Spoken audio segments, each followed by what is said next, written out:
Have you ever been in a combat situation? Define combat, sir. Shot? An incursion underwater to retake an impregnable fortress held by an elite team of U.S. Marines in possession of 81 hostages and 15 guided rockets armed with VX poison gas. In that case, no, sir. Excuse me. We interrupt this program to bring you a special report.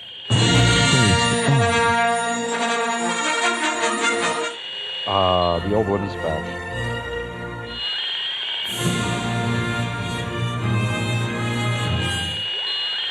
Hey, I wonder if we can. I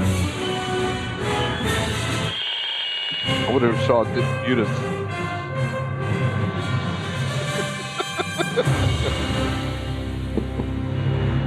This is Cheap Seat Reviews. Man, I was about to start cussing up a storm. The one time I don't mute you guys. Damn it. Hello. Thank you for listening to Cheap Seat Reviews, the podcast that just doesn't give a shit. We are so cheap. I love it. This is the podcast that explores the Hollywood film industry for the greater good. This is episode 151, and today we're talking about The Rock. Please insert all of the bad Sean Connery impressions here. I am Sean Allred, and joining me tonight is Andrew Chemical Super Freak Jemison.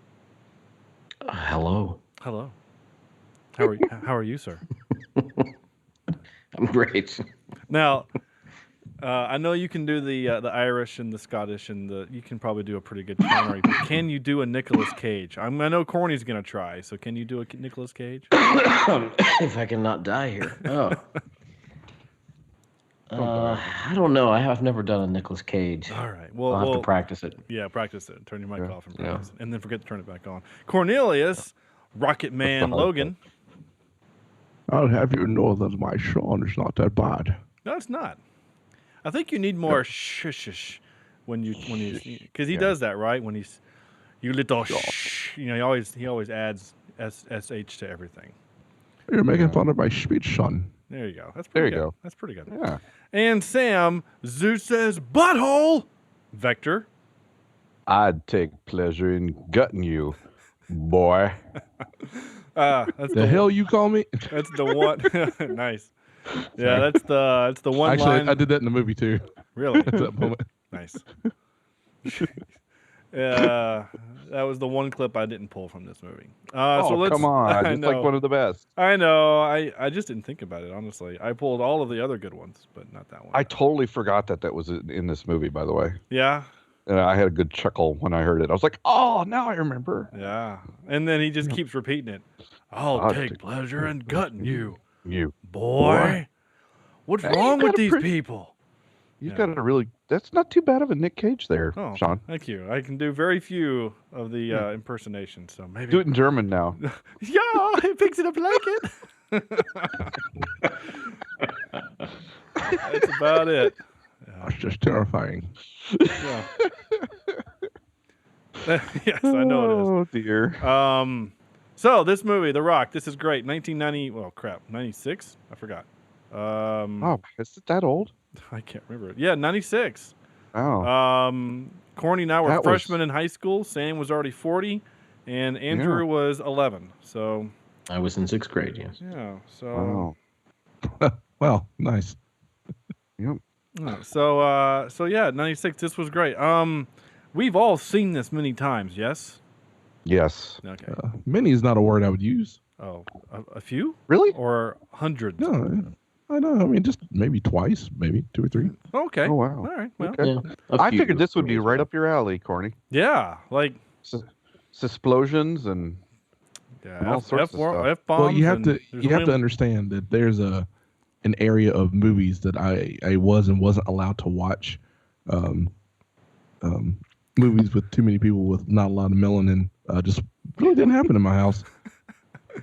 I see what you're saying. Okay. I was going to say, wait a minute. It's not because of violence. One of your favorite movies of all time is Beverly Hills Cop. But it's that was fun. It's because there's not a lot of black people, is what you're saying. Is that what you're saying? Can we go there? Yeah. I mean, let's be honest here. Okay. I will also say that since we're speaking on said subject, which is why I have seen Coming to America a lot, and The Last Dragon, which, by the way, we definitely need to watch for this podcast. Sure, I'm up for that. I don't think I've ever seen that. What is that? It is the cheesiest of movies I can think from the late 80s. Oh, nice. It's not quite. I mean, it's not blaxploitation, but it's. No, it's not that, but it's. I mean, it's not in the house, but it's ringing the doorbell. Basically, it was like some Hollywood people are like, okay, we're coming off the success of Bruce Lee, and there's all these other white guys doing fake karate. Was it kung fu? Well, it wasn't kung fu. I mean, like you had guys like American Ninja. I mean, this Jeff Speakman was his name. Why I remember that, I don't know, but that's a terrible movie. And the dude is as white as I am, and his karate, like, I mean, it's real bad. It's just real bad. Like. I don't even know what to compare it to, honestly. Well, I just pictured you doing karate. Just to picture me, actually. Because the guy fights in like skinny man jeans the whole time. Oh, nice. That might be something to find. Yeah, check out. American. If I can find it, it's worth it. The best scene in the movie is when he actually fights Odd Job. The actor. Dude, spoilers. Oh, sorry. He does beat up a cow at one point. It's so That's bad. Okay. It's so bad. Yeah. But yeah, we should watch what Corny said. I've already forgot. I'm sorry. The Last Dragon. The Last Dragon. By the way, there's The Last Dragon, and there's a Super Saiyan moment in that one, so I think we'd all be happy there. Nice. But the guy glows yellow, starts beating up people. We should watch. We should also watch Black Dynamite. Oh God! Didn't I make you watch that? You tried to. I didn't. Oh. It wasn't for a lack of trying. Oh man, that movie is American. Was it American Ninja? Yeah, American Ninja. American Ninja Warrior. It's not streaming on Netflix. All right. Anyway, no one cares. So The Rock. Hey. Andrew, just why don't you tell us about The Rock, and then we'll go from there. A mild-mannered chemist and an ex-con must lead the counterstrike when a rogue group of military men, led by a renegade general, threaten a nerve gas attack from Alcatraz against San Francisco. Comma. See, this seemed like a long sentence. Is that just one sentence? Yeah, that's all one sentence. Wow. Okay, so is this the right movie? Sorry, I'm looking at American Ninja. I'm trying to figure out. Oh, you're back on the. I'm on Amazon Prime. It's not streaming. Oh. But like, here's the tagline is the deadliest art of the East is now in the hands of an American. That's actually scary. Anyway, so Andrew, you've already kind of said that you haven't seen this as much. So kind of what's your initial thoughts on this movie? Well, this is one of those movies that I was allowed to watch as I got older, and it was on TBS or TNT, probably TNT, something that. Dude, it's so TNT. Cut out, like yeah, it the is. explosions. Yeah, maybe Spike. I don't know, one of those man channels, and of course, it's one of those that I watched with my dad. And I don't think I've ever seen the original, theatrical version. So this, and maybe I have. I don't really remember, but I have seen this before in many different places, and here and there I've caught parts of it on TV, different places. So I like the movie. I think it's done very well. I think that the story is good. I do have a few questions about the plot. That we'll get into later that I just don't really get. I thought it was an inventive use of anal beads. That's awful. Much delightful. I don't like Nicolas Cage as an actor. Boy, we've been killing it for you. Yeah, I like it. I like him a little bit more than Tom Cruise, but they're both on that level for me that I'm not a fan. But having said that, I do enjoy the movie, and I Love Sean Connery, and Ed Harris is always great, although in this one he might be a little over the top in some cases, but I like his movies. So, yeah, that's where I am. All right. Interesting. I'm really. Yeah. By the way, back to my movie that I'm looking for. I was wrong. I was not American Ninja, which is a 1985 movie. I'm thinking of Jeff Speakman in The Perfect Weapon. That's what I was thinking of. So That actually sounds familiar. yeah, because now that I'm looking on the actual poster for the DVD or the Blu-ray, he's wearing like a leather jacket with the sleeves pushed up to the elbows, because that's what we did back then. And he's wearing like mom Like jeans. hell, I did. Well, Mom That's what jeans? white people did back then. Yeah. I wouldn't know. I know. So anyway, it's not streaming anywhere. Maybe it's on Vimeo. I don't know, but That's true. If it's not like only a legit website, Yeah. it's probably on Vimeo. yeah. Anyway, that's fine. Where bad movies go to die. Yeah, or just they just go. Corny. You smell what the Rock is cooking.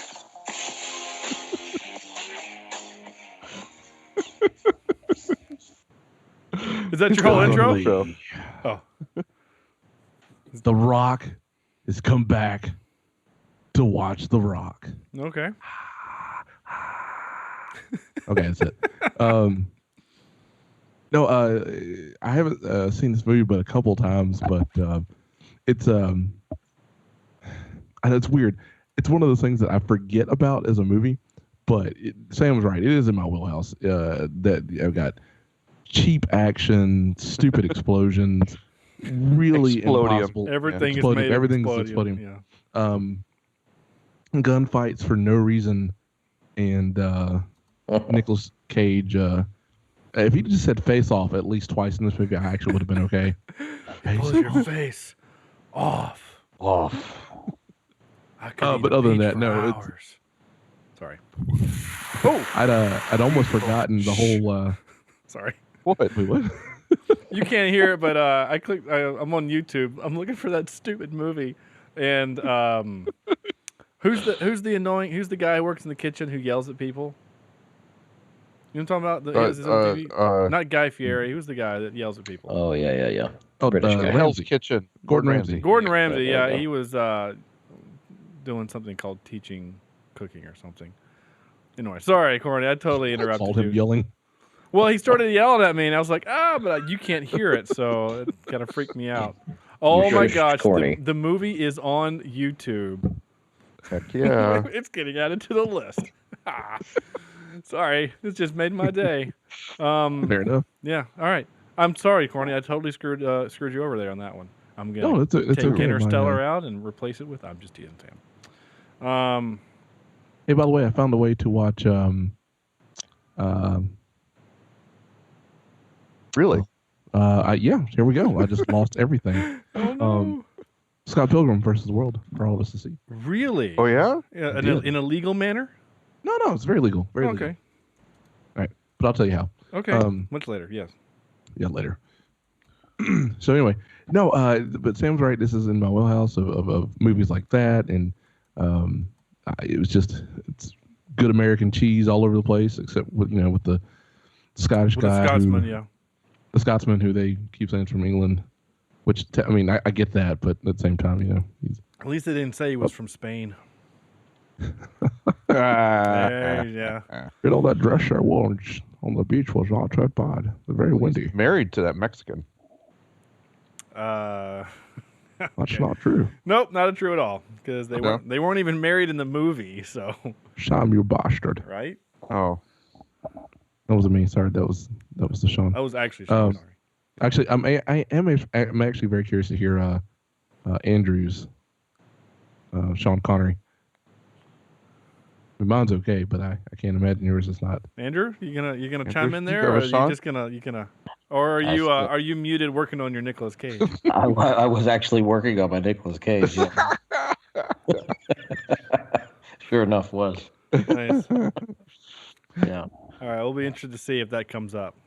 We might bring it back. Well, I'm practicing. Okay, practicing. Okay. But anyway, yeah. But I enjoyed the movie, and as I have in the past, and I don't think this movie will ever lose its flavor. This is 4-month-old peanut butter, and it's still fresh for me. What an interesting way to describe that. I That's love it. fantastic. Yeah. You know, the reason why I say that is because in my office is 4-month-old peanut butter, and I took a spoonful today, and it was fantastic. That stuff lasts forever. As long as you just kind of it stir it does, back yeah. up, get the oil back in there, it'll be fine. Will stayed in place. It was awesome. Yeah. It scared me a little bit, to be honest with you. It scared me. I may die. You'll be fine. If you've eaten the meals I've seen you eat, you'll be fine with 4-month-old peanut butter. That's actually very true. Yeah, I've seen you eat way much worse. It's awesome that I used to get paid to go eat at our cafeteria just to see if I get sick. What? There was a cafeteria that we worked at Carowinds. I shouldn't talk bad about Carowinds in the podcast, but they made these chicken fingers that there were 2 people that I knew that could eat them, and everyone else that ate them literally got sick. I mean, the day I ate them, I threw up all in the bathroom. It was awful. And so when Corny was hired, I'm like, I'm going to go ahead and warn you, but I know you're going to ignore me. Don't eat the chicken tenders. And he was like, oh, challenge accepted. And The exact words were said. yeah, and then you ate like 6 baskets. Maybe not a row, but you know what I'm saying. But he was fine. There was this other dude, though. I'm going to talk bad about him for a little bit. His name was James Brown, the hardest working man in entertainment. And his name was actually James Brown. I don't know if he listens to the show. He was a cool dude. I liked working with James. And he had to have Oh, my God. 1 full cup of honey mustard per chicken tender. And, Oh my gosh. And he worked there so long that he knew where they kept all the extra stuff. So, like, if the counter, like the condiment counter was empty, he would actually go from in the storage space and get more and load it for them so he could have his honey mustard. Wow. Yeah. James Brown. That was actually his name. He's a good dude. You should have called him Honey Mustard. We should have called him honey mustard. I don't know, man. After he told us about that one thing he would do right before he assassinated somebody. Yeah. I don't know if I should talk about that on the show. We'll talk about it off air if I remember. It's actually pretty funny, Sam. Oh, okay. No, it's actually funny. I don't want to talk about it. Anyway. Yeah. Sam, I guess it's your turn. Oh, you done, Corny? Yes, I am. Yeah. All right. This movie is a cinematic masterpiece. You Okay. shut your damn mouth.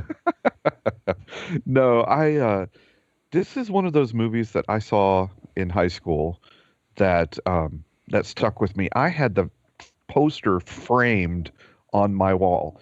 Part of the name of my fantasy football team came from this poster on my wall that Really? I've had. Yeah, Durox, Jurassic Park, and The Rock. Didn't know that. Yeah, I couldn't come up with a name, so I was kind of looking around. I was like, oh, there's 2 posters right next to each other. I'm just going to combine names. So Durox. So basically, you literally did pull a Kaiser Sose. I certainly did. Yes. Yeah. And I think this movie is a good way to show that Michael Bay can actually make a decent film when people are. I don't think he was quite the Michael Bay we know now. In terms of, I don't think people can say no to him now. He was more like a Michael Inlet, you know? Nice. Michael Shore. Yeah, Michael Shore. Michael Pier. I think Inlet's actually the best one. But yeah, go ahead. I saw some trivia on there that other people kind of helped him with some of the script and screenwriting credits, and you can tell because it's not just complete action. There's actually story behind some of the action. Certainly, there's Michael Bay action in this, and you can see the cameras on the cars as they are getting destroyed, and things that he's known to do. Pan from bottom to top. Yeah. Oh yeah. As people rotate. Yeah, the camera spins around as you look up their nose as they stand up, and there's heroic music happening. Yeah. But I really enjoy this film. It's really almost like The Odd Couple type of film because they were able to get the British spy and the bumbling Boy Scout. Yeah. But make both of them relevant to where they both needed each other. And the way they got rid of the Navy SEAL team that was helping them out, it still gets me every time. That scene in the shower room is, it's gross and it's sad, Yeah. but it's brilliant in a way that, here they got rid of all the support that these two people, these two guys had to get this mission accomplished. But I really, really enjoy this movie, and I watch it quite often. Haven't watched it in a while, especially since I totally forgot about the "I take pleasure in gutting you" scene. But it's a heck of a ride and a lot of fun. How about you, Shawn? All right. I think this movie defines the 90s, right? Like the mid 90s.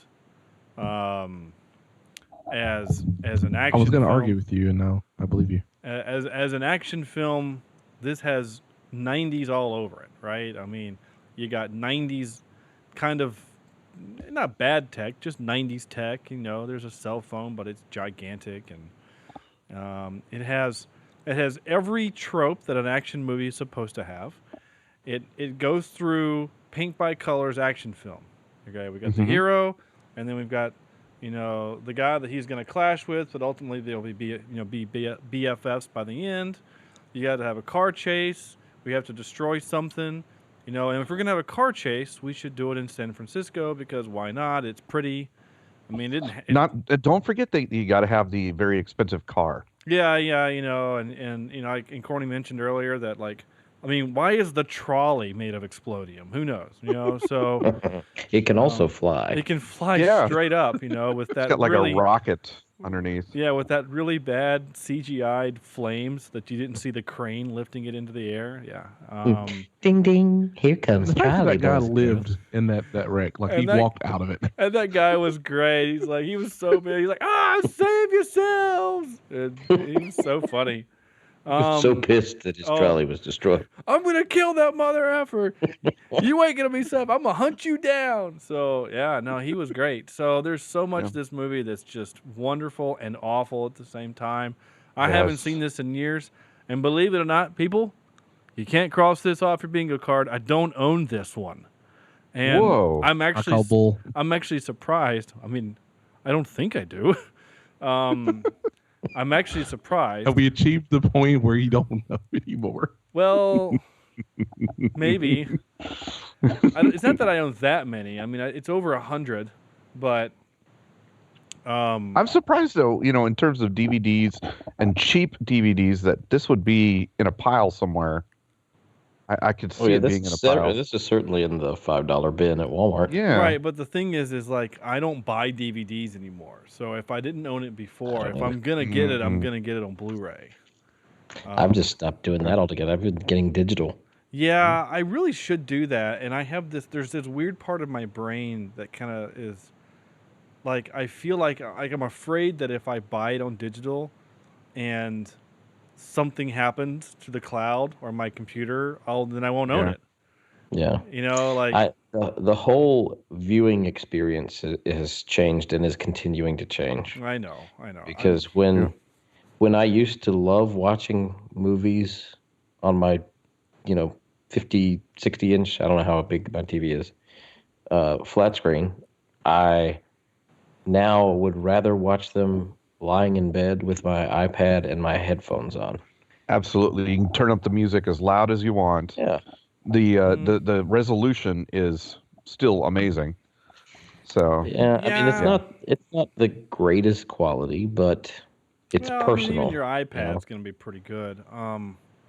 I see that, and I can experience. I'm with you there on some things, right? Like, I just finished watching for the first time ever. I finished the entire series of Deep Space Nine. I know I'm a Trekkie, and I just now finishing Deep Space Nine, but whatever, it's fine. And I actually really enjoyed the series. It was, Sam, I don't know if you saw my Facebook post, but I said that it is the Game of Thrones of Star Trek.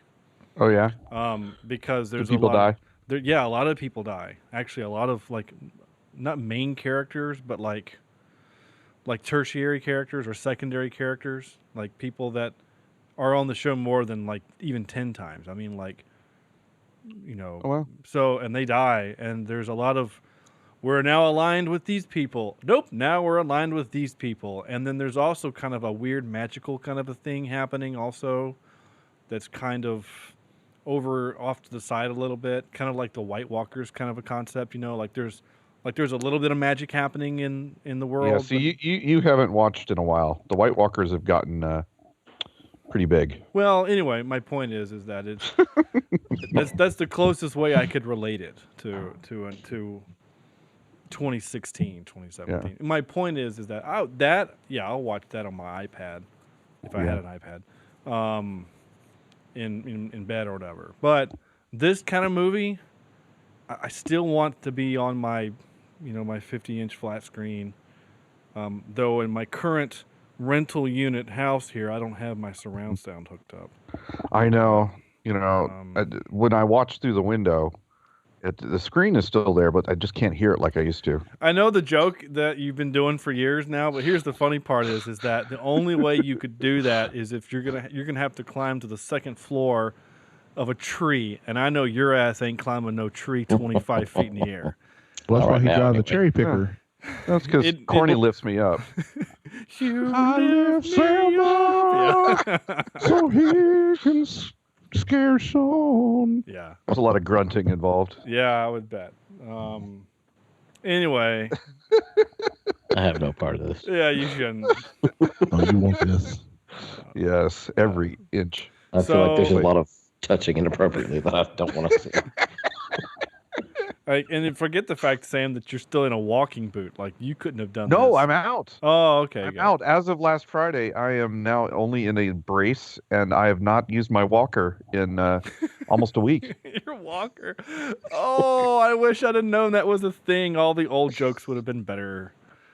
Oh, man, I wish I had a photo of that. That's great. Anyway, so back to The Rock. I love The Rock. It's great. Now, it's not Talking a perfect about walkers, movie. let's talk about Sean Connery. Hey, well, I think Sean Connery does great in this movie, and he's the best part of the movie. I think Nicolas Cage, I had actually kind of forgotten how bad he is in this movie. We share the compliment. This is actually the height of his career. I mean, this is when he was doing all the things, Con Air, this, and a handful of other Con movies. Air a Michael Bay movie? No, but I think it's a Bruckheimer joint. Yeah, I'm sure. Oh, it's not. okay. But it might be, like I said, a Bruckheimer bit. Yeah, Cage is basically out now, isn't he? What do you mean? Out of style. Well, okay. So here's you want to know what Nicolas Cage is doing right now? Sure. Let me click on his face and I'll tell you. So, you may or not have been aware that he had to file for bankruptcy a couple years ago. He had to sell his, billion dollar mansion or whatever, right? So, Is he on Lifetime now? no, but basically he's just, oh, you need me in your movie? Fine, I'll do that. It's kind of like Keanu Reeves a little bit. So, I was about to say. So he does. Keanu can actually not do a movie. He'd be okay. So he did the second National Treasure, right? So 2007, he's still doing fine. He does that bad Bangkok Dangerous movie, and then Knowing, and then he does Astro Boy as a voiceover, and then Kick-Ass and The Sorcerer's Apprentice. I liked him in Kick-Ass. I thought he was actually good in Kick-Ass. And Sorcerer's Apprentice, he's actually okay in because the character can be crazy, and he plays crazy pretty well. And this is about the time where he's having to file for bankruptcy. And that's when he starts doing movies like Drive Angry, Seeking Justice, Trespass, the Ghost Rider sequel, which none of us saw, I'm sure. Oof. I didn't even. I I actually did. I I saw saw it. Did you see it? Was it awful? Yes. Yes. This is still when I was doing my go to every Marvel movie, and then after you're suggesting not to go see The Fantastic Four, Or yeah. I haven't done it since. Yeah. So then he does the Croods. Like he voiceovers for the Croods. That I think it's a DreamWorks, movie. And then since then, it has been rough. So he's done something called Rage, Outcast. He did that Left Behind movie, which I'm pretty sure he was nominated for a Razzie for. Dying of the Light, The Runner, Pay the Ghost, The Trust, Dog Eat Dog. He was in Snowden. Which What? As what? Hank Forrester. I have no idea what that is. He's Oh, in yeah, I know something Hank. called USS Indianapolis Men of Courage as Captain McVeigh. Army of One. Wait. Wasn't the USS Indianapolis the ship that sank? No, that was the Arizona. No. Not in Pearl Harbor. It was sank Oh. by a torpedo with sharks. Oh, yeah. During World War II, an American Navy ship is sunk by a Japanese submarine, leaving 300 crewmen stranded in shark-infested waters. Mario Van Peebles directed this. Oh, all right. Oh man, this is just a whole. He's actually done some good movies, that dude. Peebles? Yeah, he's directed a bunch of stuff. Mostly TV. Hey, how about me knowing some history there, by the way? No, that was good. Well, history you're good at. It's just Hollywood film stuff you're bad at. Which I do a podcast on weekly. Yeah, so here's 2017 for Nicolas Cage. This is just 2017. Arsenal, The Humanity Bureau, Mom and Dad, Looking Glass, Inconceivable, Vengeance, A Love Story. Inconceivable. I hope it's about Wallace Shawn. That'd be great. A mother looks to escape her abusive past by moving to a new town where she befriends another mother who grows suspicious of her. So what does Lifetime. he plays somebody called Brian. Oh God. I love the fact that he doesn't have last names in half of these roles, so Yeah. he's not going to be that big of a role. Yeah, but he's the number one build. So, I mean... Oh, really? Yeah. Looking Glass as Ray. He's the only person in the cast, okay? So... Well, here's the question. Has anybody ever seen Raising Arizona? Oh, yeah. I love Raising Arizona. He is amazing in that film. Absolutely. And I think because of that, he basically has been given a free pass for life. You know, Maybe not life, but I think a good 10 years. For a long time, but... Yeah. I mean, after seeing that movie, I saw that movie after I saw some other things, like Face Off and this, The Rock, and Con Air. And I thought, and Con Air, and I thought, is that the same guy? Because he's good in Raising Arizona. Yeah. Really good, yeah.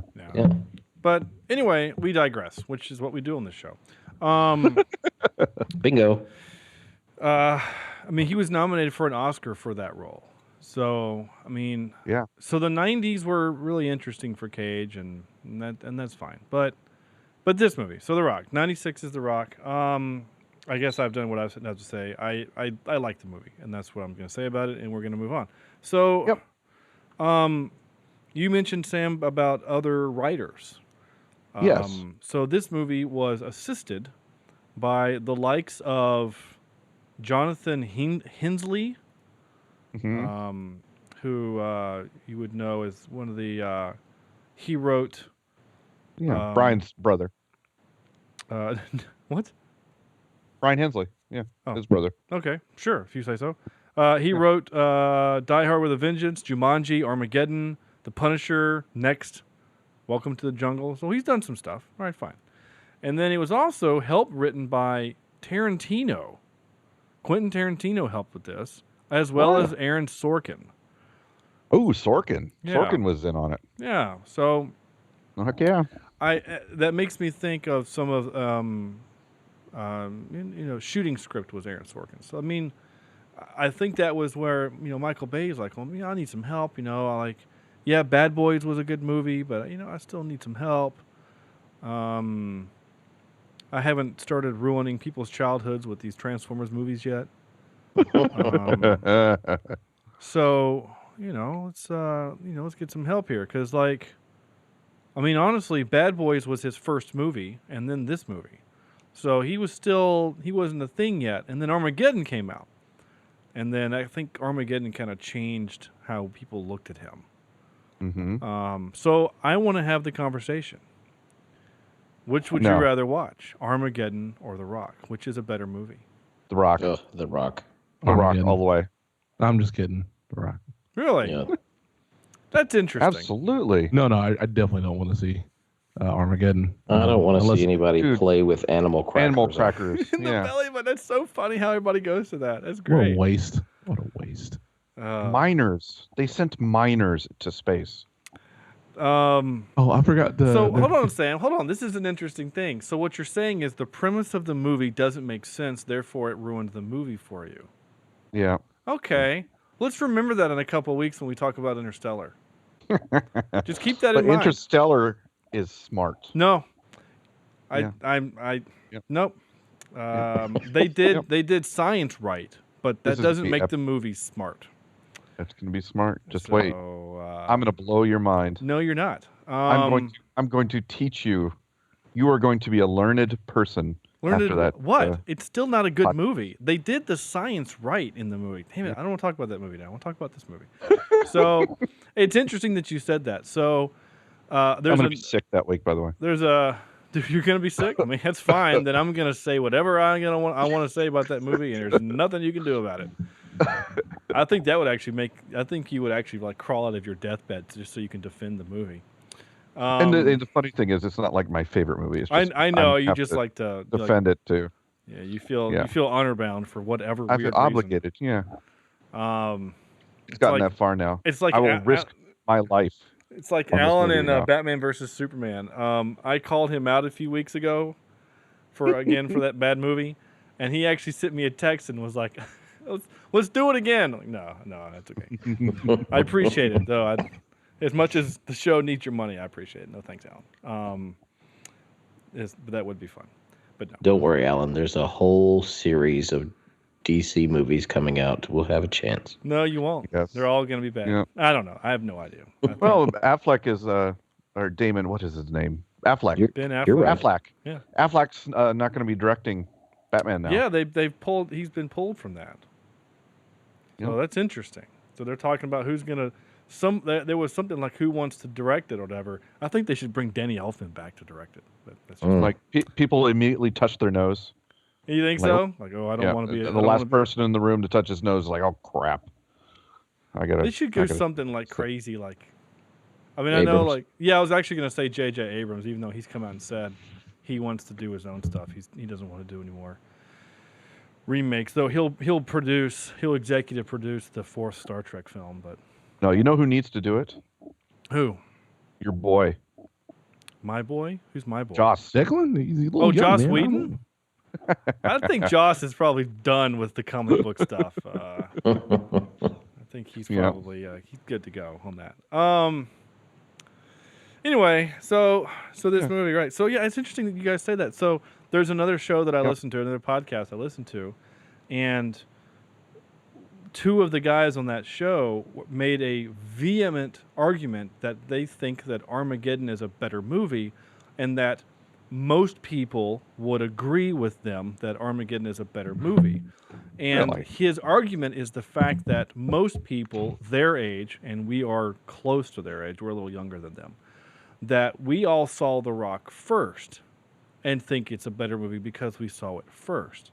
Now, my counter argument to him, though I'm not arguing with him because he was on a different show and I have not emailed the show, is that I actually saw Armageddon first before The Rock. I saw Armageddon in the theater.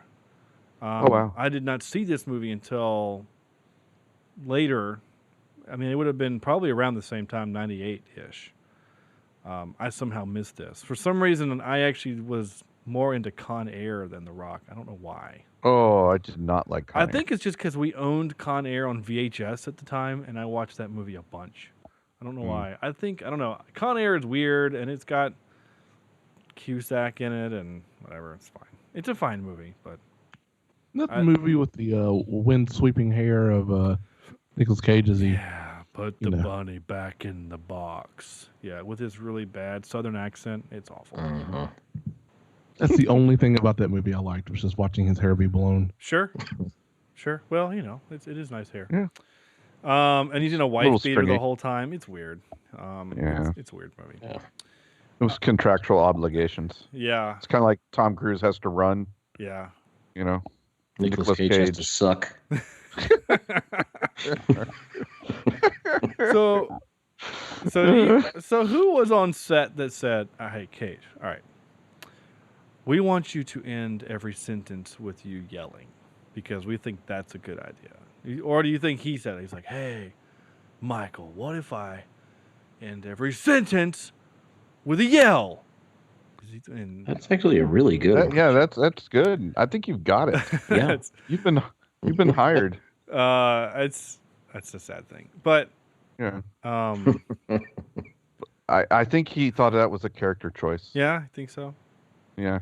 I think it's not very good. Or but, maybe he knew the explosion was coming and he had to get louder to be heard. Oh, is that what it is? Yeah. He saw the fuse and he's like, "Oh, I'm starting to get louder." I do have some of those moments in this film. I will admit on tape, if you will. On tape. On tape.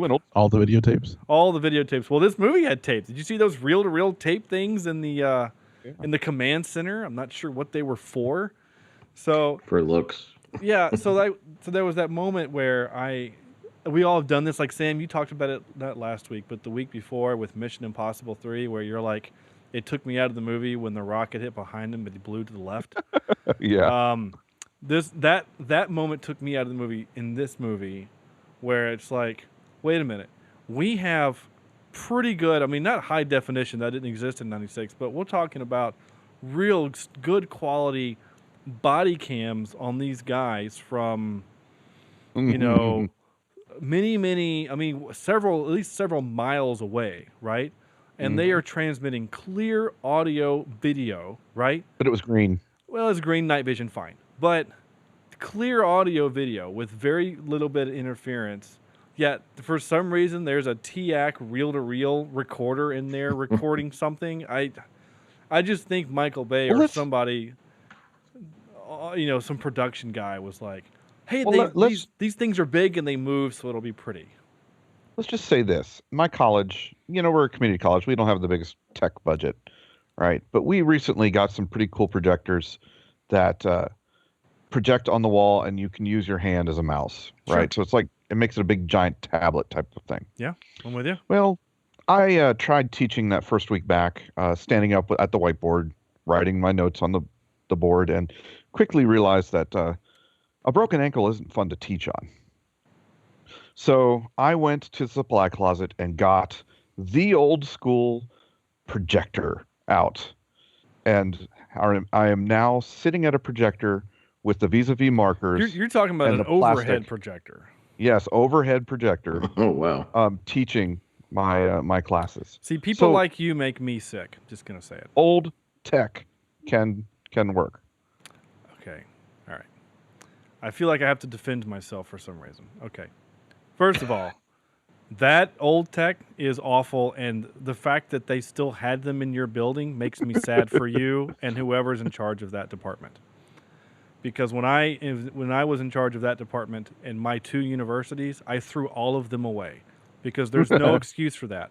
And there's no excuse that you had to stand up at that whiteboard or your smart board. They should have had a laptop that could connect it to it, and you could have sat your ass down with a laptop and done everything you needed to do with a laptop. Now, you were at a university. So this is a community college. You had smart boards. You obviously have that technology. It's not hard to get those things to. It's an HDMI cord to a laptop. I mean, we're not talking about expensive technology. I mean, they put in that's a $3,000 head unit that they attach to the wall.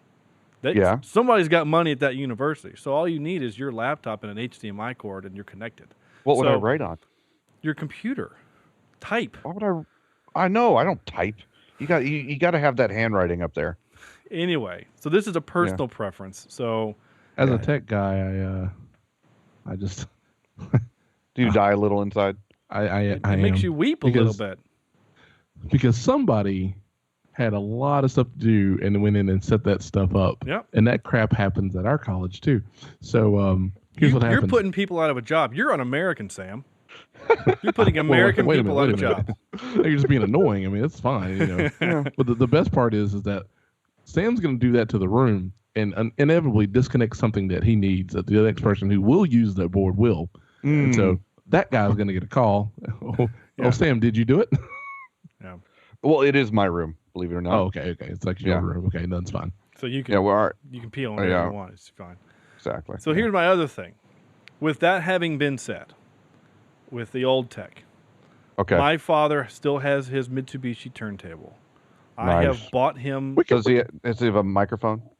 He does not. I don't think Does he he does. have? Does he have another turntable next to it? He does Does he not have have two turntables. He does have Does he all jokes aside, he has his Mitsubishi turntable. He has his TEAC, or Teak, however you want to pronounce it, reel-to-reel tape player, as well as a Sony Super CD player, because that was a thing.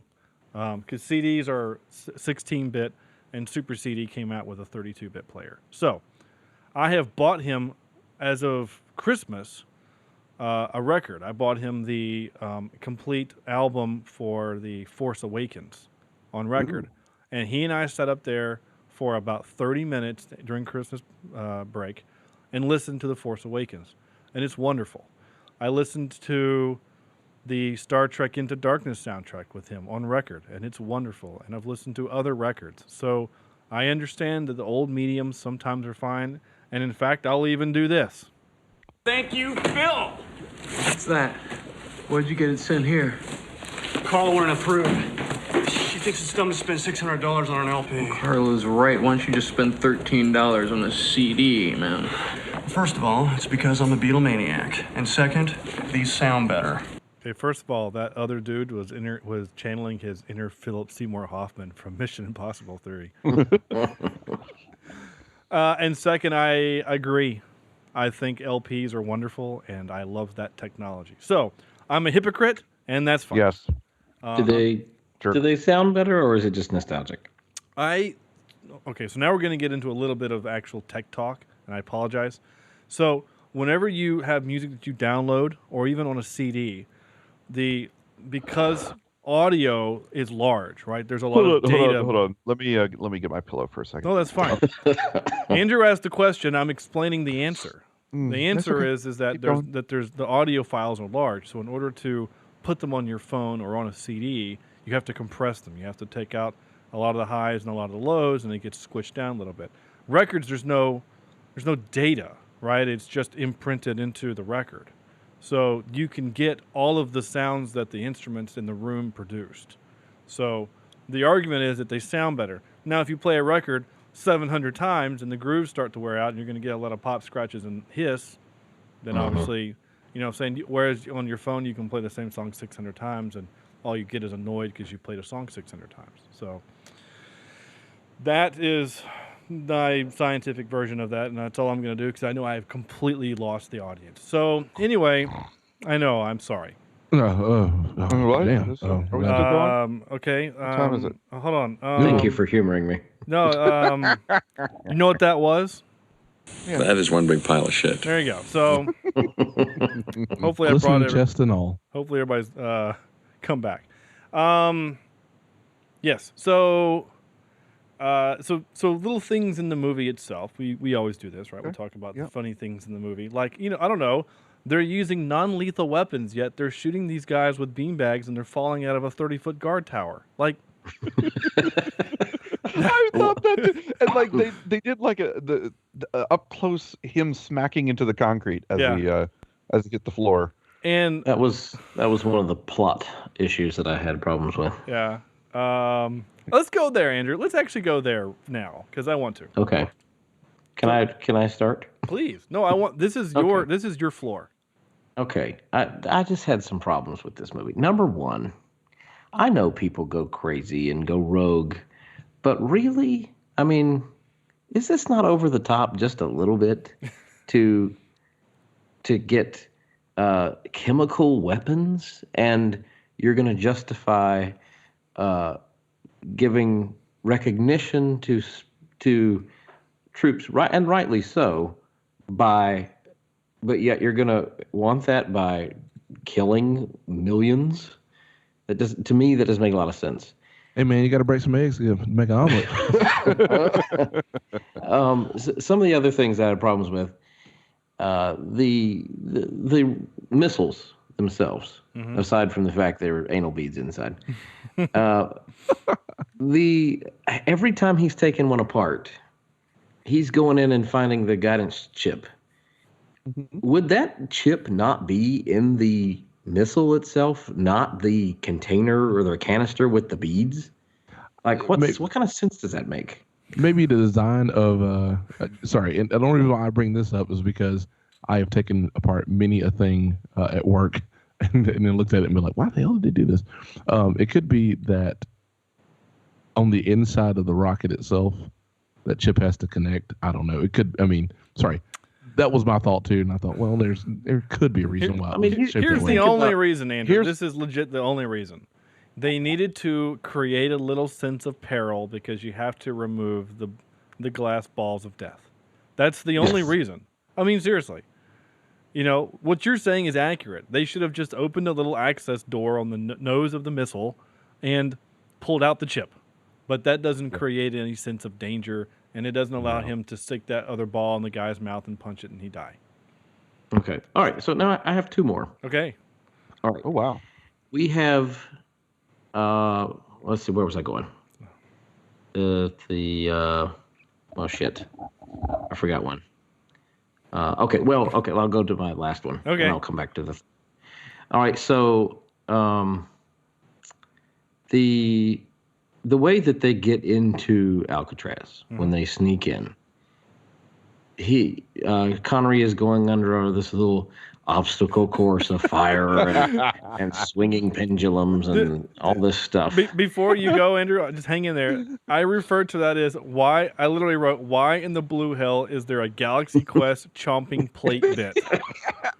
I mean, I was trying to figure out what movie I was trying to think of with that. Perfect. Yeah, it's the Galaxy Quest bit, right? Yeah. And then, yeah. Sorry, but he opens the door. Once he goes through all this, he opens the door to leave. Now, did he not escape this way? Is that not how he got out of the prison in the first place? Yeah. So why did he learn all these timings of the stuff if he can open the door? If the door was locked from that side? Maybe he had to get back in.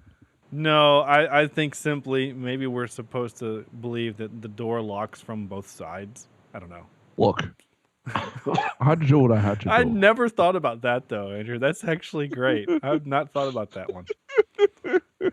And I had one more, but I've already forgotten what it was. Well, so I want to ask this question then. Is Ed Harris a sympathetic character? Yes. I mean, no. The ends doesn't justify the means. Well, what to be a jerk. What ends or what means?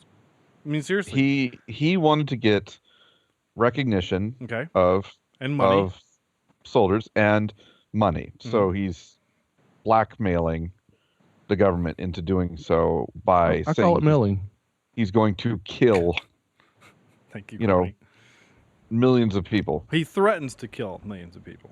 He doesn't do it. Yes, but then his idiot compadres, who are obviously mental cases. Yeah, he found the worst dregs of the army ever. Yeah. But here's so that's not his fault, right? He picked men that were willing to betray their country for money. So yeah. I mean, in all essence, the only person that he kills is Sergeant Crisp, which is a bad name. But the guy he shoots, he doesn't kill anyone else in the movie. And in that moment, he's kind of only in self-defense, right? Yeah. So, because he was even trying to get his men to not shoot the Navy SEALs again. But like you said, all of those other men in the movie are kind of psychotic killing dudes who just want to kill people, right? So, again, please, listeners, I am not saying people in the military are all that. These are, I'm saying, I'm not saying that. I have many good friends. We have friends of this show who are in the military and fraternity brothers who are in the military, and they are wonderful people. I'm not saying that, so just don't. Who are you calling these people? I remembered my other two. Okay. I'm sorry. Are we done with that? My rant on that is over, though. Is the fact, well, not rant, but my discussion is he a sympathetic character? Because, going along with that, though, he says at one point, we bluffed, they called our bluff, yada, yada, yada. Yeah. If you're going to bluff I understand stealing the chemical weapons, but if you're going to bluff, must you put the chemical weapons to use, or could you shoot a blank, so to speak? Oh, I see. Like fire a missile at the stadium, but doesn't have it filled with the gas. Right. And then say the next one will be loaded with the gas. And, but kill a few people instead of 80,000. Y'all evil. Yeah. Okay. And here's I did think of my last one, and I'll shut up about my plot issues. This chemical weapon. Mm-hmm. We're supposed to believe that stabbing yourself in the heart. Number one, stabbing yourself in the heart with a vaccine or a whatever. By the way, I think he was a little low. Yeah, that looked like his tummy, didn't it? No, wait a minute. This is Nicolas Cage we're talking about. His heart is 3 times the size. That's right. But anyway, we're supposed to believe that protects your skin from melting off of your bones.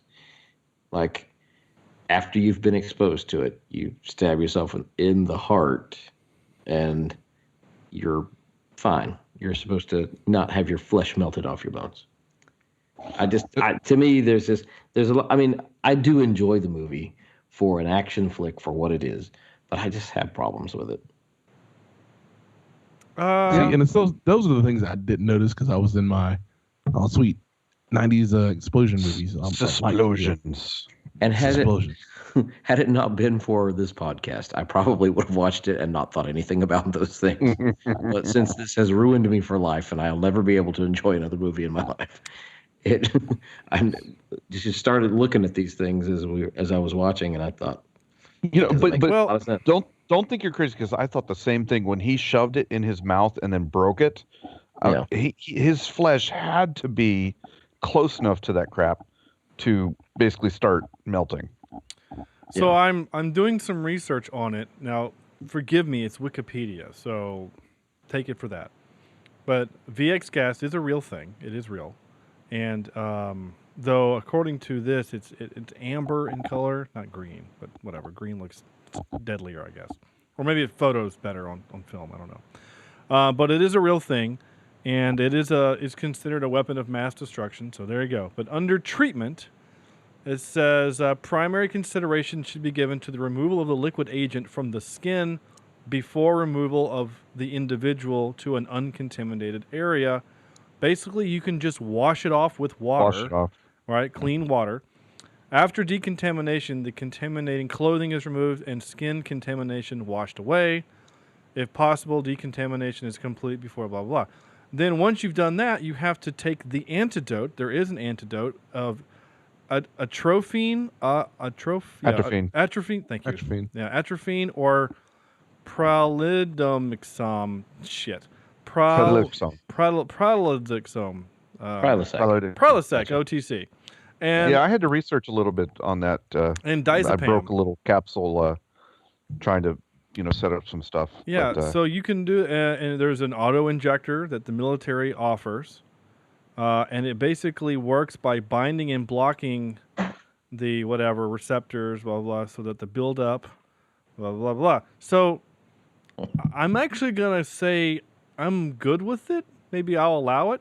Only Chad can. Well, God rest his soul. I don't have him saying that. I wish I did. Yeah, so I'll instead play. It was a different time. Yeah, so I will allow it. I'm okay with it. Andrew, I mean, I see what you're saying, though, right? Like, he should have gone to a bio place and washed it off. Like, he wouldn't be fine talking to people 20 minutes later. Right. Like, I wouldn't shake his hand. He would still need to be rushed to a hospital and be decontaminated. But, that's fine. Was that it? Yeah, those were my big issues. Oh, good. No, that's fine. No, I mean, again, the movie is it's not perfect by any means. And that's okay. It's okay with me. Yeah, some movies you just don't care about. Always need a weasel in a room full of military guys for us to hate. So he would be our hopping man, right? Like, he comes in and he's like, "Oh, we never even went to China," and he pushes his glasses up and he's like, You were in 9th grade when I was doing Black Ops into China, blah, blah, blah, blah, blah. Now get this guy off the phone. He's wasting my time. And then we never hear from him again. Never see him again in the movie. He doesn't come in with any kind of, I'm here with the word from the president, or like nothing. Like he never has a redemption moment. He has 2 scenes and he's an asshole. So I'm going to give him the hopping man treatment for this movie. Have you noticed most of the military in Michael Bay movies are not shown in the greatest of light? Well, let's see. They're all kind of, except for like the one guy, they're all kind of dicks in the Transformers movies. Yeah. They all kind of, well, there's not really military guys in Armageddon. There's just NASA. And they're fine. They're all fine. Except for... You mean assholes? Well, except for Fichtner. He's kind of a douche. But he has a redemption moment. I don't know. I guess. I don't know. Yeah, see? See? Yes. I'm looking at my movies here. I mean, yeah, like all the Transformers movies, again, well, it's not just military. It's government, right? Government guys. Because in the Transformers movies, first it's that Sector 7 dude, and then it's other dudes that he doesn't like. And Pearl Harbor. Well, Pearl Harbor, I think that's actually it's just kind of a history movie. So, and that one, he hates the audience. That movie was actually on the other night, and my wife was like, "We need to watch this." And I said, "No." Why? She said, "Because I love this movie, and it's actually really good." And I said, "Okay." So I watched it with her, the most of it. Wow. So you could still talk. Okay, the love story is pretty awful. The historical accuracy is actually pretty close in that movie. Really, the only thing that's wrong is the maneuvers they had the P-40s doing. They couldn't do that. But otherwise, yeah, that's pretty good. I'm okay with that movie. It's fine. And it's one of Hans Zimmer's, one of my favorites of his. He did an excellent job in that. What do you guys think of the soundtrack in this movie? Love it. Yeah? I bought it a long time ago. All I can hear is dun dun dun dun dun dun. Speed. That's all I can hear. I tried to like it. I couldn't. And I don't know. I mean, every time I heard, like, I guess the theme. Yeah. I don't know. It reminded me of something else, and I don't know what, but it did remind me of something else, and I just couldn't buy into it. So, Hans Zimmer, Sam, you okay there? Your microphone's making weird noises.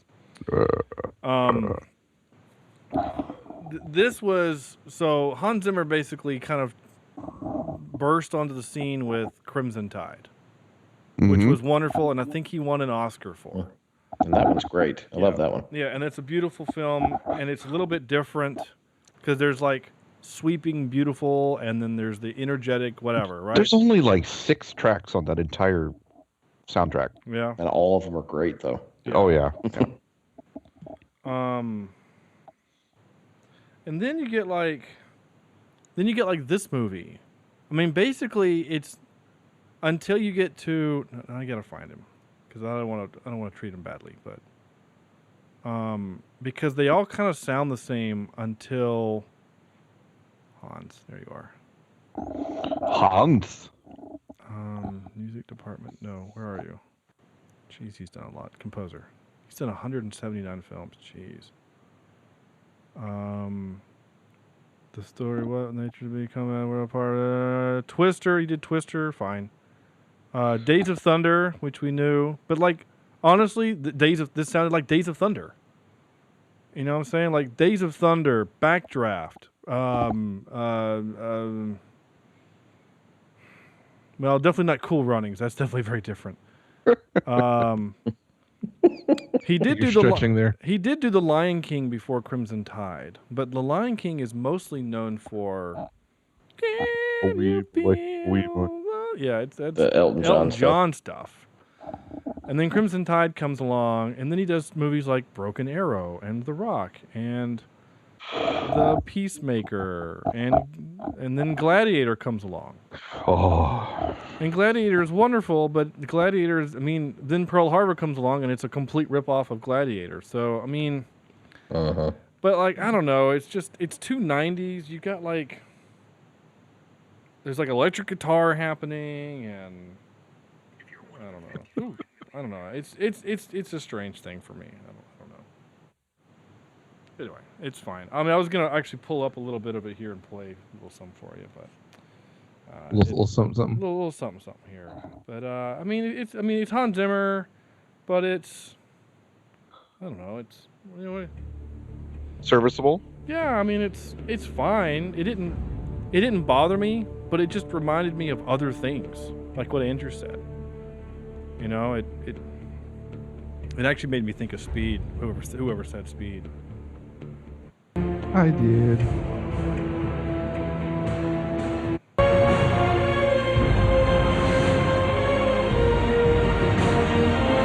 Yeah, you can hear that theme a whole bunch.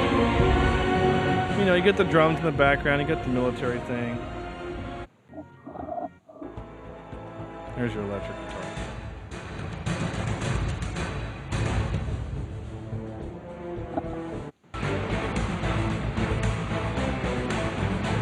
Actually, basically, it just sounds like every Bruckheimer film ever. Anyway, it's fine. It's fine. He's done better, is what I'm trying to say. Sorry for the pause. Yeah, but a lot of those you know, a lot of those composers copy. Oh yeah, no doubt. They recycle, and you hear a bunch of other stuff in other movies. So, speaking of this, I was just thinking about this the other day. Michael Giacchino, he's kind of replaced John Williams as kind of the in composer right now. Mm-hmm. I mean, he did Rogue One. There was another one.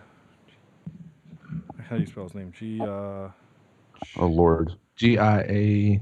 Did he do CHINO? Did he do the? Well, I mean, he did Star Trek. Yeah. But did he do? There we go. What's the How to Train Your Dragon? Was that him? No, that was John Powell. Oh, that's right, John Powell. So like he did Star Trek Beyond, he did Doctor Strange, he did Rogue One. Again, should have been it's a John Williams movie. A Jurassic World. That was the other movie he did where I was like, hey, he did a John Williams movie. He did Toy Story, Star Trek Into Darkness, Mission Impossible Ghost Protocol, Cars 2, 1. His star is on the rise. I mean, I don't know if he can get any higher. He did obviously Star Trek, the reboot. Up. Right, Can you take me higher? He did Ratatouille. To a place He where... did. Sam, stop. Butt rock from you is just not good. Mission Impossible 3, The Incredibles. So he's got coming up. The Incredibles 2. Coming up. Incredibles 2, Untitled Jurassic World sequel, War for the Planet of the Apes, Spider-Man: Homecoming. Some big names. Good Lord. Yeah, and then he's doing something called The Book of Henry, which has Sarah Silverman's in it. Okay. Anyway, it's fine. No, it's good. I was just thinking about that the other day, like, because I was listening to Pandora, and I was like, Sarah Silverman? He did, yeah, who did I say? No, you said Sarah Silverman is one of the last names you're talking about. Yeah, okay. I was joking. Okay. Sorry, continue. But I was thinking, like, oh, he did Jurassic World. That should have been a John Williams thing. Oh, he did Rogue One. That should have been a John Williams thing. So anyway. Well, John Williams is like 130. I mean, he's legit like 86 or something. So yeah. He can't do everything anymore. Well, he's said that The Force Awakens was his last movie, his last Star Wars movie. Yeah. So, and in fact, he even went on an interview recently where he said, "I don't listen to my Star Wars stuff because I don't think it's really all that good." He said, "Oh my gosh, this guy won an Oscar for it," and he's like, "It's not. It's." I phoned it in. I was actually high the entire time. It's just that was the 70s. No, yeah, you're right. You're not wrong there. I'm trying to see. Music department. Wait, hold on. I gotta find composer here because he's only done 5,000 things. I mean, soundtrack. Yeah, he's done. Isn't he Guinness World record holder for number of nominations? Yeah, Oscar nominations. I think he is, mainly because as an individual, because pretty much any time. Okay, I lied. So he is slated to be composer for Star Wars 8, Oh, wow. Ready Player 1, Star Wars 9, and Indiana Player One. Jones 5. Ready Player. Have you guys read that book? It's No, amazing. I want No, I've been to. told it's an excellent book. So Yes, stupid book. such a good book. I was not ready for that one. Come on, Sean. Did you get Oh, the game? Sean, he's getting. Jeez. Talk about John Williams getting old and hard on the job. What just happened? Oh, I forgot to unmute the channel when I plugged the thing. Stupid book. There you go, I'm sorry. There you go. There you go, Sean. Sorry. We'll find you a good home. Yeah, I know. Thanks. That's nice. No, we won't. Happy No. Acres or something like that. Isn't that what it's called? Yeah, Yeah. Ready Player One. Interesting. Weird. Okay. Anything else you want to talk about this movie before I do clips? Oh yeah, Let's do yeah. How about this? Let's do Okay, clips. so all of us. Yes, Are, in the well, book. hang in there. So all of us are dads, right? Here's a moment that really took me out of the movie, and even Sarah was like on her iPad. She looked up and looked at me and said, "What?" Is when she tells him she's pregnant, and then a minute later he says, "We'll go to San Francisco. We'll go to San Francisco." I've lost it. Order up the champagne. I'm like, wait a minute. She's pregnant. You can't drink alcohol, dumbass. So, Cars Made of Explodium, 90 score, film score. Pretty interesting that there's a ladder to the main drain in the shower room. That seems gross. It also seems hard to believe that none of the bad guys got shot in that film, in that scene. Mhm. They had the higher ground. Well, they did, but God gracious. Bathtub Ex Machina from the grenade, maybe? Yeah, that should have killed him. Not to Should have killed mention, him, I don't but- think there was no such thing as bathtubs in a prison. Yeah. Especially not garden tubs. Yeah. Yeah. Interesting. Well, they did film on Alcatraz, so it might have been in there. Well, that's true. I You know? didn't think about that. Those were for I mean, the I guess it could have been like special prisoners. a guard's quarters or. Yeah, maybe. So, Andrew, you had your things that kind of also bothered you. Here's my last thing that really just kind of... So the two things... So the ending kind of annoyed me. So he tells the guy on the radio, he's dead, come get me, right? And then Sean Connery says, well, what does he say, Corn? He says something. He says, I need you to say something, whatever he says. Oh. He says thank you, right? You go, well, thank you. I can't do it. Well, thank you. There you go. He says it. I'm still waiting for Andrew. Sorry, I was I've been attempting Nicolas Cage and Sean Connery, and they're neither one very good. Okay. Oh. Yeah, So- I'll leave that to the professionals. So then he hands him the little note, right? He hands him the little piece of paper. When in Zeus's butthole did he write that note? Did he write that note before he left?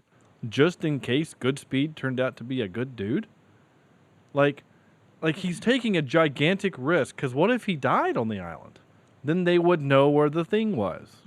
Like the FBI would find it. Like, so, okay, fine. So you wrote him a note. Maybe you wrote him a note in the wee last seconds after you dove into the water and saved him. And you have waterproof pockets and that paper survived. Fine. So now you're telling me that for 30 years, that little church in Oklahoma or wherever the hell it was, hasn't... Southern California. So, well, yeah. Didn't renovate that building not one time to put in new pews? I mean, really? Like, your whole plan is based upon the fact that the church will never renovate and buy new pews. So, Yeah. yeah, just Yeah. That's it. Good night, folks. That's all we have. That's it. All I have to say about that is not a great plan. There you go. So there you go. Tropes. I wrote down a bunch of tropes. Montage of the bad. Oh, montage.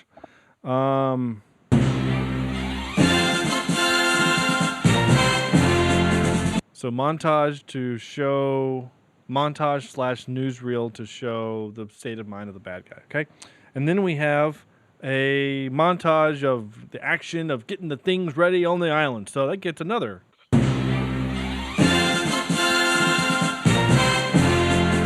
You got the trope of doing a bad thing for a good reason. That's what starts off the movie The Negotiator, right, Corny? Click on it. That's right. I love The Negotiator. Should do that. Oh, yeah. Oh, yeah, that's a good one. It's a great movie. Yeah, with Paul Giamatti before it became cool to have him in your movie. Running chase scene has to have people crashing into others, and there's usually a kitchen involved. That always is a thing. Fish out of water trope, because he's kind of awkward and whatever. A fish. Yeah, he's a fish. And he's the Boy Scout trope, because he never swears. He's always just this, well, gee whiz, John. What sees in? Oh, Whiter and sour cream. You see info on a computer screen imposed on a person's face. We've talked about this before. I hate that trope. It's not real. Unless you have a projector aimed at your face. Corny sits in front of a computer 19 hours a day. If I walked into his office, I would not be able to tell what code he is writing by looking at his face. I'm just saying. Well, it depends on how much he's been running around outside in the heat. There might be a little bit of glisten. The only way it would work, honestly, is if we were in a dark room and you were wearing like really big black sunglasses, like stark black sunglasses, like they did with Whistler in Sneakers. That's the only way it works. I know. I love that movie. I want to watch that movie again.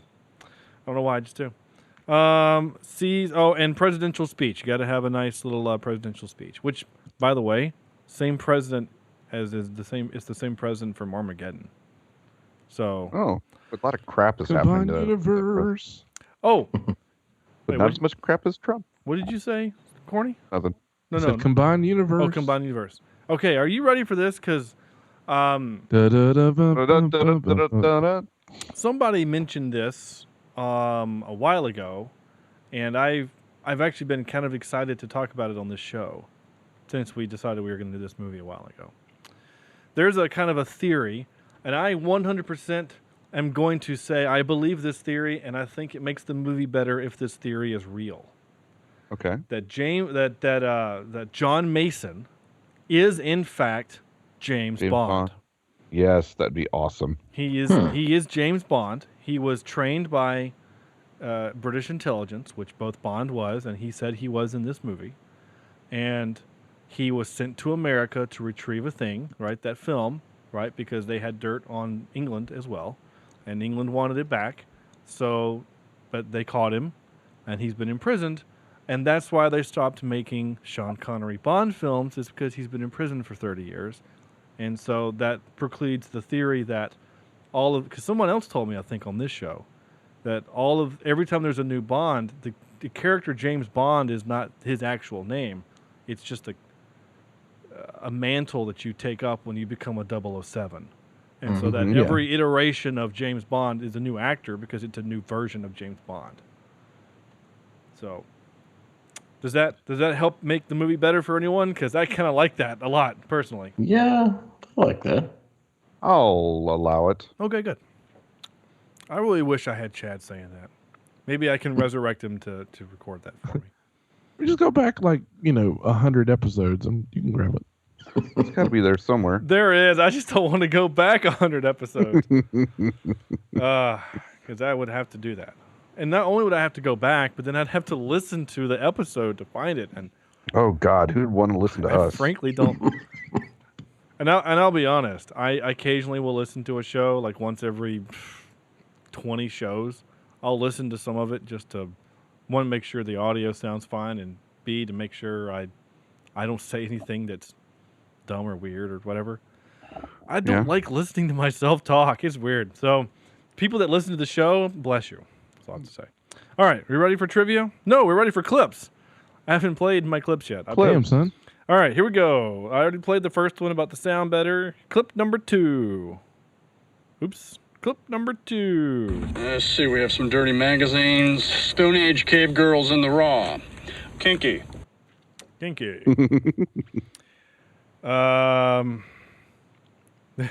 That lab tech that he was with, I mean, I know he was a trainee, but you don't just pick up stuff that they think is a bomb and start playing with it. Anyway, He sucked. Here we go. How big's this shit? You want me to stick this into my heart? Are you f***ing nuts? I like that bit. Great. This guy cracked me up. What kind of f***ed up toy is this? There you go. He made me laugh. Y'all need Jesus. Yeah. That's basically what he is. He's the oh my gosh, dude, you're right. Like every Michael Bay movie has to have that one black guy or black person that says something like that, doesn't it? Mm-hmm. That's funny and weird. Right? Because it was that big woman in like all of in the two was she in Bad Boys 1? I don't remember. No, she wasn't. She was obviously in Bad Boys 2.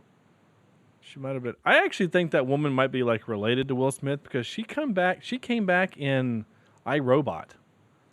She was the one that had the robot get her purse, and when he tackled, she's like, uh-oh, that noise is back. Oh no! All right, hold on. Oh, it's getting worse. Guess who's back? Damn it! Back again. Yes, it's back. All right. Tell a friend. All right, I think it's gone. Hopefully. Sound is back. Sound is back. Sound is back. Here we go. Sound is back. I say this. Thank you, Sam.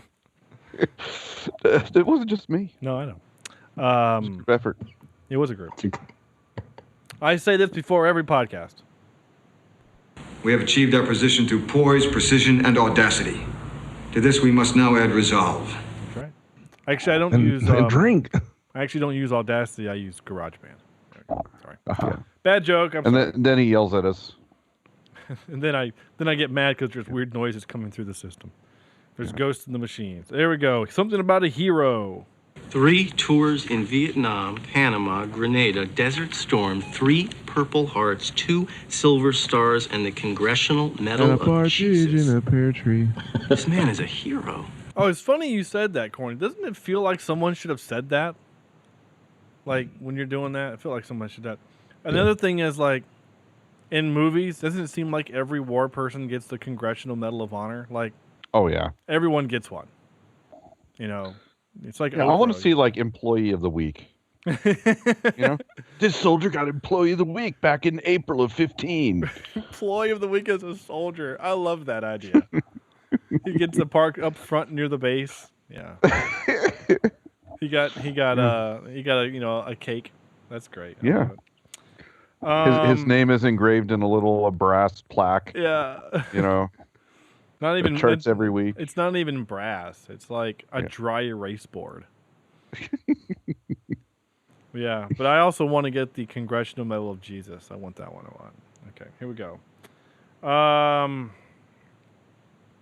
I don't have anything funny to say about this one, so here you go. Under there is a maze of shit. There you go. So now you follow that up with that's weird polish. Oh yeah, so you got a whole Under there is a maze of shit. Next to that is one big pile of shit. There you go. Yeah. I have shit a lot in here. Do I have it anywhere else? I don't know. Yeah, anybody who's been in construction understands that those cavernous sewage areas just don't really exist. No. Big enough to fit people? No. Although they may exist there. Well, maybe. Maybe. I don't know. The real location, I don't know. If we're going to have a gay guy, we have to have an overt gay guy. So here's our overt gay guy. Just clippers, no scissors. No scissors. You've got to be kidding me, no scissors. I mean, did they tell Picasso no brush? I love the way he says no brush. Brush. Oh, that was still in a time that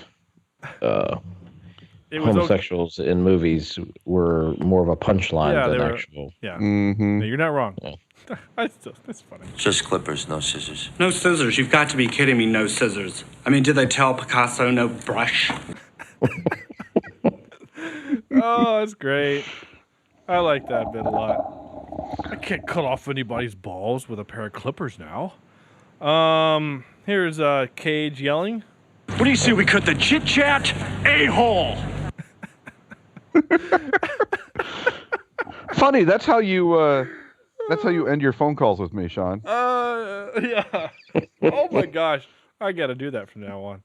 It was funny. So, Sam, you actually were brought up in a conversation at work today. So, oh dear. One of the grad students that works in the office had to go do mock interviews yesterday.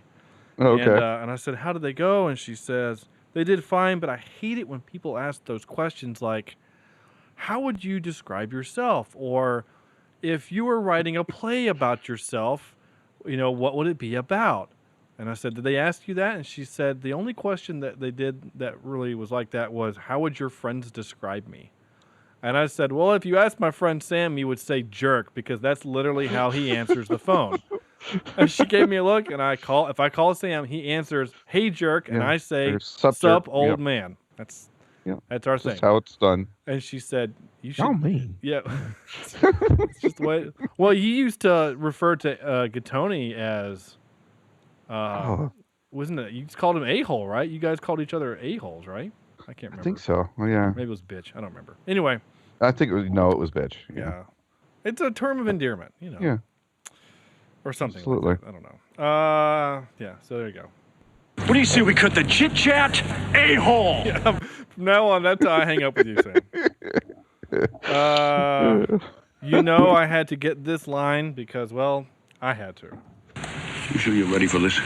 I'll do my best. Your best? Losers always whine about their best. Winners go home and the prom queen. That's right. The best line of the movie. Oh, absolutely. Not even close. Well, actually, that would make more sense for him being James Bond, because that's just what he did. Well, yeah, that's true. Yeah, he probably did do that a lot. And this is the last one I got. So I only captured 11 clips, but here we go. Last one. How, in the name of Zeus's butthole? That's all I got. You get the guy in the back going, Zeus's butthole. I love what? Did he say funky butt loving? Yeah, there you go. Wow, a Sandlot reference. That's great. You're welcome.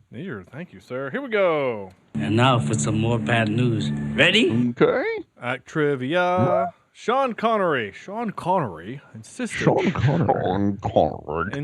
that the producers build a cabin for him on Alcatraz, as he didn't want to travel from the mainland to the island every day, and he got what he asked for. It was a little nice log cabin overlooking the bay. Right. I don't know if Michael liked that, but it works too. I think that's what you call a baller. If shot caller. If you have the clout to say, I don't want to ride in a ferry every day for 30 minutes each way, build me a log cabin on the island. Yeah, okay, sure, yes, sir, Mr. Connery. That's what else do you say, right? I mentioned that one. This one's kind of funny. It's long, but it's funny. So according to William Forsythe, he was the FBI agent with the mustache that did the first round of interrogation.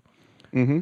When he was there 3 weeks into shooting the movie, they were about to shift locations for filming. Forsythe was mistaken for an extra when he was getting a hot dog from the set's catering.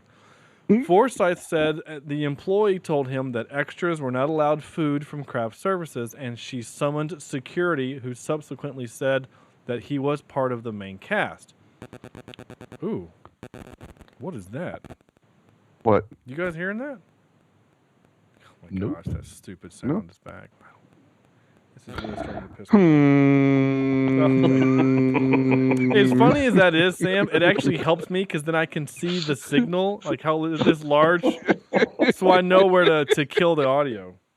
It's actually funny. That's weird that it didn't do it at all last week and then did it again today. That's so strange. Yeah. Sorry, anyway. I think it's your dog shit neighbor who stands outside with some sort of EMP device. Yeah.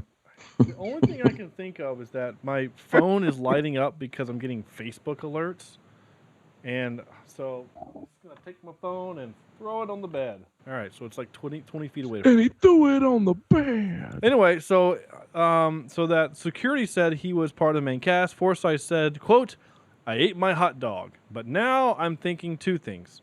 The fact that after 3 weeks on the movie, I was being forbade a hot dog, and I don't know what the hell that they've got for the extras today. Trail mix, maybe? End quote. Oh, it's kind of funny. Reportedly, Sean Connery accepted the part of Mason after learning that Nicolas Cage had been cast as Goodspeed. So, that seems strange.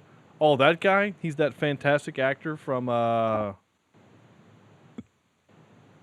face-off already happened? No, that's no. I'm trying to think. I mean, would Raising Arizona be his thing? Well, probably.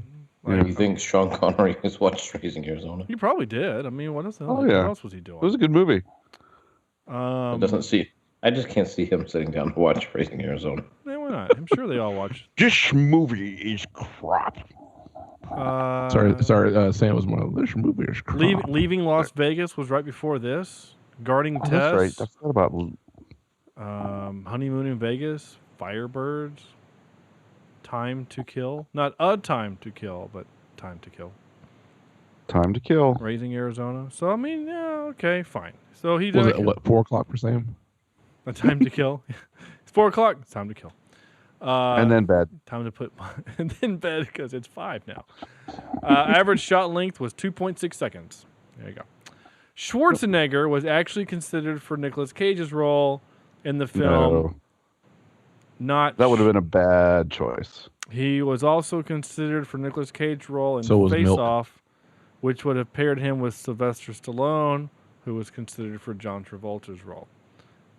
That sounds awful. Like, yeah, that's bad. Okay, I can understand. So if you want to take Face Off, right? So okay, fine. They're about the same size, these two actors, right? They're both probably about 5'10", 6 feet, whatever. And okay, they both kind of sound similar-ish. You know, you can kind of make one pretend. But there's no way that Schwarzenegger can pretend to be Stallone. Like, not a thing. Yeah, Yeah, do a Stallone trying to impersonate Schwarzenegger. Oh, he gives it a chopper. Is that good? Yeah. You sound perfect. Sam, you're such a dick. What did you do? Sam is like sending like he's writing on my wall on Facebook just to see if you'll get the to make noises. But again, I threw my phone on the other side of the room. So. You really are an a-hole. Oh That's yeah. awesome. Really. You know what I have to say about that, Sam? What's that? Yeah, the devil. What do you say we cut the chit-chat? A-hole! There you go. That's it. So, okay. That's it for trivia. So, I'm going to ask the question. Let's say 2017, they're remaking. Say something, son. They're going to remake The Rock. Who are we doing? Who are we getting? Who's the actual Rock? Who's that's too on the nose, don't you think? No, because get Craig Daniels Daniel Craig. Daniel Craig to play the old British guy. Oh, that would be. Yeah, that'd be okay. Yeah, all right. Idris Elba. And then, ooh, that'd be another one. As what though? Can Idris Elba play a nerd/science geek who then gets thrust? No, get him to play the He's too young and virile still. Like, you need somebody old. Yeah. Don't you? I mean, if he's been in prison for 30 years. Rod Stewart. That guy's got gray hair. Sure, he can do it. I still actually. Idris Elba could play the Ed Harris character. Oh, he's the bad guy. Yeah, I could buy that. I like that a lot, actually. I mean, he just did the bad guy in Star Trek, so I'm good with that. Yeah. All right, so Idris Elba is our bad guy, right? Yep.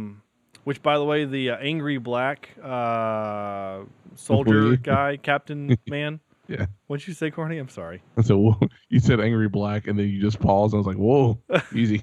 Where's he going with this? Tony Todd is his name. He would be our probably our biggest Star Trek connection for this movie. Anyway, good old TT. Joe Pesci. I like him, Joe Todd. Is that just for the bracket? That's the checkup. That's for the bingo. Yeah, he was bingo. He was Candyman, by the way. And I shouldn't say it again, but he was that role. What about? Well, I don't know. So who's our hero? I was gonna say Liam Neeson is the older. I could see that. Prison. I could see him coming out with long hair, Qui-Gon Jinn long hair, just make it white. Yeah, I can see that. And then he gets out of prison. He's like, in prison, I learned a special set of skills, and I will go back to the Alcatraz, and I will find it, and I will kill it. No, I like this. So Idris Elba is our baddie. Liam Neeson is our old man Connery. So here's our hero. Who's our book nerd?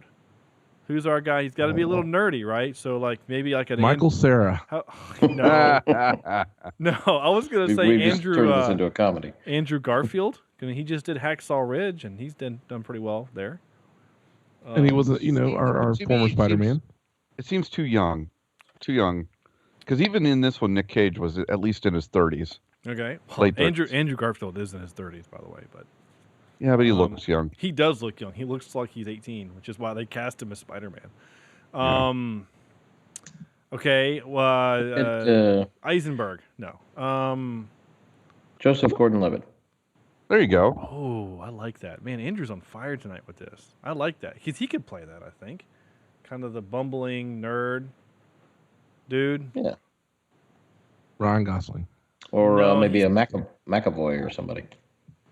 Yeah, I could see that too. McAvoy do it. I mean, gosh, he was that in Wanted. Yeah. Yeah. With Chris. It was the same guy. Holy cow.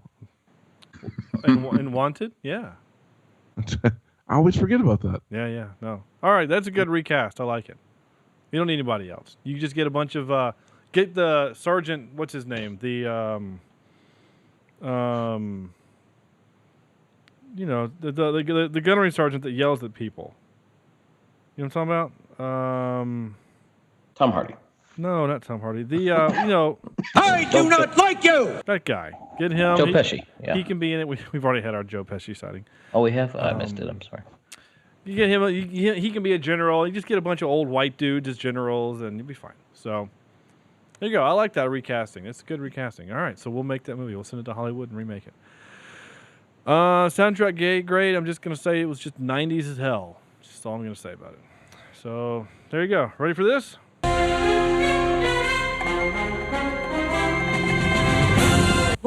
Speaking of Giacchino, all right. So we decided to do movies with a prison, not prison movies. They don't all have to be prison movies, but movies that feature a prison, right?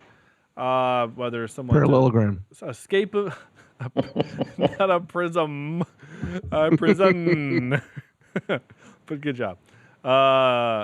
Pink Floyd even. So movies with a prison. I actually said at the beginning of the show, or before the show, I said, but we can't all pick Shawshank Redemption. And Corey and Andrew are like, actually, that never even occurred to me. I was like, oh, okay. So, Andrew. All right. Honorable mention goes to Toy Story 3. Oh, right, because they're in jail. Oh, crap. Wow. Oh, wow. Bravo. That's brilliant. Yes. You gotta go to the sandbox. Number 3, Silence of the Lambs. Okay. That's a good one. Giant. Number 2, The Last Castle with Robert Redford. Oh, that's such a good movie, and I wish I'd have picked it. Oh, it's a fantastic movie. I might even choose it over my number 1. Maybe. I don't know. Number 1's pretty good. Number 1, Guardians of the Galaxy. Oh my gosh. Man, your list is way better than mine. I don't even want to do mine anymore. I don't either, actually. Andrew's just been... Like, your list is so good, I'm actually mad at you. Yeah. I actually agree with that. Man, yeah, The Last Castle. So, surprise, I own it.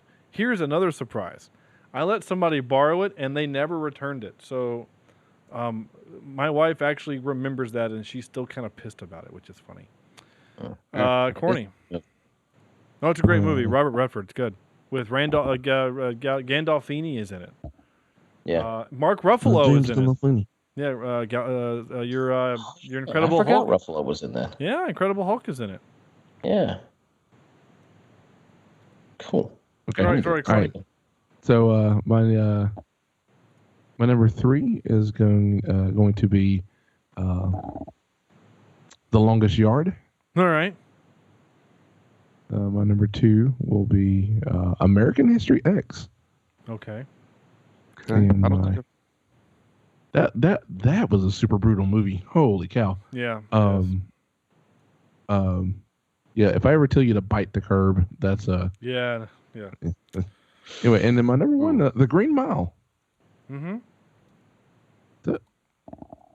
No. See how lackluster that was just after Andrews?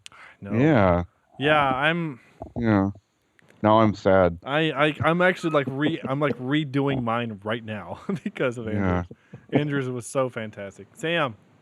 Yeah, I vote Andrew doesn't go first anymore because I've got my number 3 as Green Mile. Okay. My number 2 is something that hasn't been mentioned yet, Dark Knight. The sure. Joker's in prison. Yeah, for about 5 minutes. And the prisoners, yeah. Yeah. I've got my number 1 is Jurassic Park. Because the dinosaurs are in prison? Yeah, they're locked behind walls that keep them in. My lord. No, you even in your post said that even walls couldn't keep dinosaurs in. That's true. So your own argument, I'm just kidding. That's whatever. No, my real number 1 was Silence of the Lambs, but Andrew stole my thunder. So sorry. Yeah, I hate him now. No kidding. So so I had The Longest Yard on mine, but Corny took that one, which is fine. So my number 3 is a movie called Heart's War. Yeah, I remember that one. Bruce Willis, World War II prisoner of war movie. I've seen that. I'm actually going to change one of mine because I just thought about this. So I'm actually going to say Captain America 3 because they have the floating prison thingy. Oh, nice. Yeah. And then my number 1 is originally I wrote the Chronicles of Riddick. Narnia? No, the Chronicles of Riddick, the second one. Oh yeah. But so I'm gonna do that, and I actually would probably put Captain America 3 as number 1. So I'll do Riddick is 2, Heart's War 3, and then my honorable mention will be A Time to Kill. With Sam Jackson and then Matthew McConaughey. So Oh, should have done the one I with did Jet kill Li. him. The one with Jet Li I actually thought of, and I also thought of Romeo Must Die, because he actually escaped from a Chinese prison in one of the coolest scenes ever. What about a movie we've done for this podcast? Donnie Yen's Ip Man. Was he in jail? There was a prison thing happening, right? Because when the Japanese came in, there was a lot of that kind of a thing happening. Anyway, that was fun. That's a good one. That's a good category. I was happy for that one. No emails because no one likes us, which is fine. So, out of 10, Andrew, what would you give this movie out of 10? Scale of 1 to 10, 10 being fantastic and 1 being Troll 2. I guess actually you don't have to do 1 to 10. You could be 0 to 10 because 2 of us went under the 1 for Troll 2. Yes. Yes. Well, this is nowhere near Troll 2. I would actually watch this one again. And have seen it many times. For the movie itself, turning the brain off and just watching for pure enjoyment's sake, it's a good film. I do feel like there are a few issues, and Nicolas Cage is one of them. I'm gonna. You know what I say about that? What do you say we cut the chit chat? A-hole. I am going to give this. Let's go 7.2 anal beads out of 10. Okay. Man, those anal beads really just affected you. Yeah. That's what every time they pulled them out of the canister, I thought, man, those look like anal beads for some reason. Right. Or some sort, I don't know, some sort of giant candy. There is some funny like rom-com movie where like grandmom it was supposed to be like It's supposed to be like some bridal party, and the girl ended up bringing like a bunch of sex toys or something, and the grandma ended up buying these glow-in-the-dark anal beads, and she thought they were a necklace, and so she wears them on a necklace, like at the wedding. I don't remember what movie that is. I have to ask Sarah because she'd remember. Anyway, sorry. Corny. Well, it's in my explosion area, so I'm gonna give it a pretty solid. Which is a dangerous 7. area to be near corny. Is the explosion? That's true. area. Yes, yeah. Yeah. The smell. The smell. I'm gonna give it a 7.76. Okay. Shawn Connery out of 10. All right. Right on. Sam. One of my favorite movies, and one of the reasons why Shawn keeps losing to me in fantasy football is because of the awesome name of my team. I didn't lose to you this So, year, but that was just because of. I'm actually still bitter about this year, but anyway. I'm going to give this a good 8.2 All right. out of 10. No, that's fine. Very replayability. It's fun. Yeah. Okay. I'm with you. I like this movie. Again, I'm actually genuinely surprised I don't own it. The soundtrack is fine. The acting is fine. Shawn Connery is great. There's some good one-liners, which I captured most of. There's some real dumb stuff, and there's some typical Michael Bay, hey, look, there's the camera, don't look behind the curtain moments. But other than that, I don't care. I mean, a lot of that just don't care. So, because it's just too fun. So I'm just gonna give it a 7.9. Somethings. I don't know. I can't think. I'll take pleasure in gut and use. There you go. There it is. That's our movie. So yeah. Is that it? Yeah. So what are you doing next week, Shawn? So next week, well, gosh, you're already ready to get rid of the rock, huh? Oh, that's fine. Yeah. Next week we are doing something completely different. We are doing Eternal Sunshine of the Spotless Mind. Now, of course, I forgot to check Netflix before I just said that sentence, and Netflix has a habit of pulling movies at the last second out from underneath us. Yeah, because you never know. Like a dude doing a magic trick on the table with the dishes and the glasses. Do the dishes fall? Do we know? Or am I spelling eternal? Eternal Sunshine. Yeah, I'm spelling it wrong. I think this needs to be another. Unavailable to stream. All right, hold on. Let's just. I think this needs to be another one of our bingo squares. Every time that we mention a movie is our next movie, and then it's not streaming. And then it's not streaming because I forgot to check it before we started recording. Right, what's next on the list? Eternal Sunshine of the Spotless Mind. I'm just making sure it's not on Amazon because that happens. Oh. It is.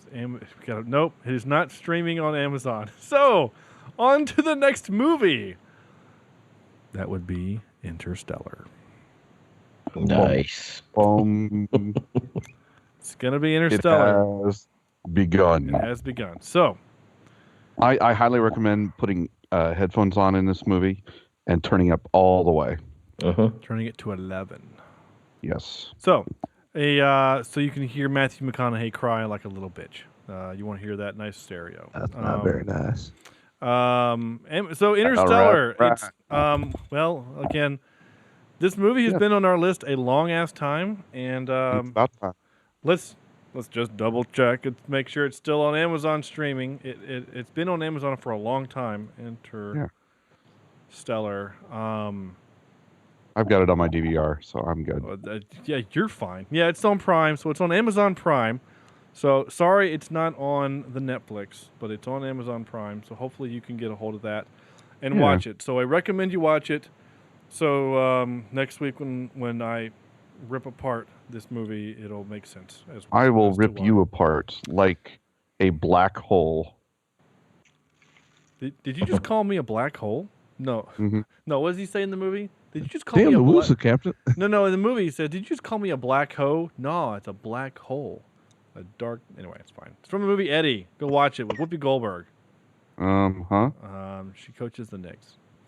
The They play the Hornets in that movie, and Muggsy Bogues is in the movie, but because he can't play in the movie because it would be like issues, whatever, so they put him in a walking boot and had him on crutches. It's kind of funny.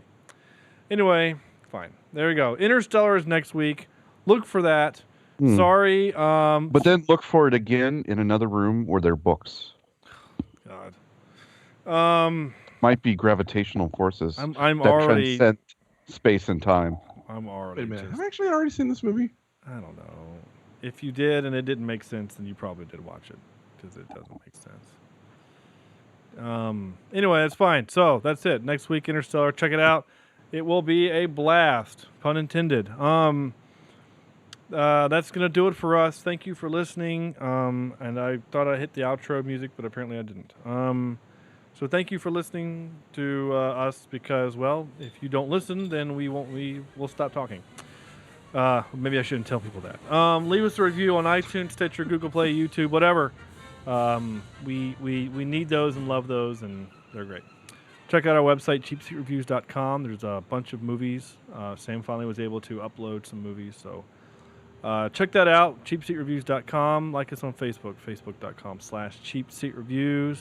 Follow us on the Twitter at cheapseatcast. I am at Shawn J. Allred. Sam is at Sinigi16. Corny is at Johnny Darko 16, and Andrew is at A. Jimison. Follow them, and then tweet at them things that are fun and inappropriate. And of course, you may always send us your emails to cheapseatreviews@gmail.com. That does work. And if you guys don't start sending us emails, whether it's just Shawn will start sending you emails. No, I'm just going to start reading the junk mail that we get, that I get in the inbox. Yeah. So, you're going to get stuff like GoDaddy ads and Chick-fil-A and Twitter. So there you go. It's your fault. It's your fault. So you have no one to blame but yourself. So email the show because I asked you to. That's going to do it. So on behalf of Corny, Andrew, Sam, this is Shawn saying thank you so much for listening, and have a good night, and we'll see you next time.